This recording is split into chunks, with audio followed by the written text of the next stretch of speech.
Start. माननीय मंत्री जी, पंचवर्षीय योजनाएं सरकार द्वारा निर्मित वस्तुओं की अपेक्षित मांग पैदा करने में विफल रही हैं और केंद्रीय सरकार सार्वजनिक क्षेत्र के कारखानों को स्पष्ट लक्ष्य प्रदान करने में असफल रही है। ठीक 1948 के औद्योगिक नीति प्रस्ताव से लेकर मैं सरकारी कारखानों के इतिहास का अध्ययन कर रहा हूँ, पर बावजूद इसके मुझे इस बात का पता नहीं लग सका है कि सरकारी कारखानों का उद्देश्य क्या है, वे क्या चाहते हैं। अमेरिका, ब्रिटेन, फ्रांस में भी सरकारी उद्योग चल रहे हैं।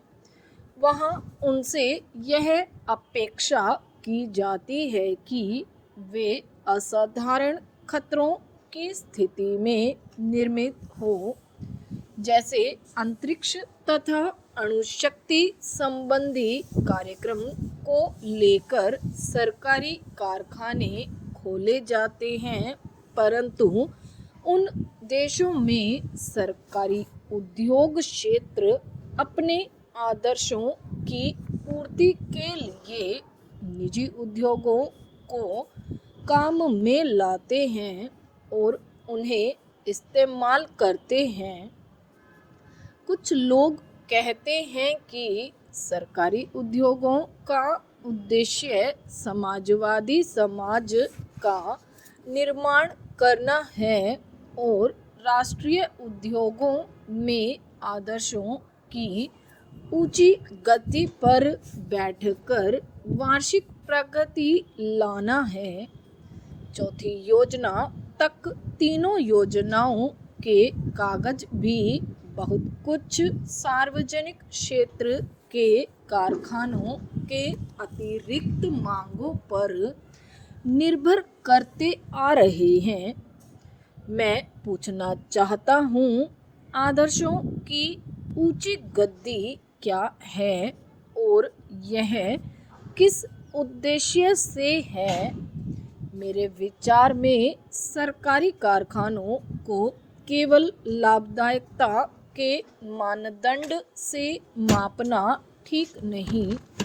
हिंदुस्तान इस्पात को देखिए, इसका उद्देश्य था देश में इस्पात की आवश्यकताओं को दृष्टि में रखते हुए और अर्थव्यवस्था के आम विकास की आवश्यकता के अनुसार इस्पात की नई किस्मों को काफ़ी मात्रा में तैयार करना लक्ष्य था।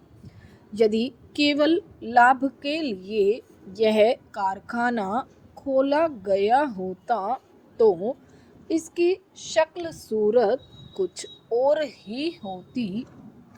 सरकारी क्षेत्र के कारखानों की सफलता के लिए दो स्पष्ट व महत्वपूर्ण उद्देश्य हैं और जो लोग उनमें काम करते हैं उनमें उचित मनोबल नितांत आवश्यक है। हिंदुस्तान इस्पात को केवल लाभदायकता के मानदंड से जांचना, इसके उद्देश्य को नज़रअंदाज करना है। जो सरकारी कारखाने देश की किसी वस्तु की आवश्यकता को पूरा करने के लिए बनाए जाते हैं, जैसे कि हिंदुस्तान इस्पात, ऐसे कारखानों में पहले तो लाभ होने का सवाल ही नहीं उठता। ऐसे सरकारी कारखानों से कुछ वर्षों के लिए लाभ की आशा नहीं करनी चाहिए, बल्कि उन्हें देश की उस आवश्यकता को पूरा करने का पूरा अवसर प्रदान करना चाहिए। कुछ सालों के बाद स्वतः उनसे लाभ होगा। विराम।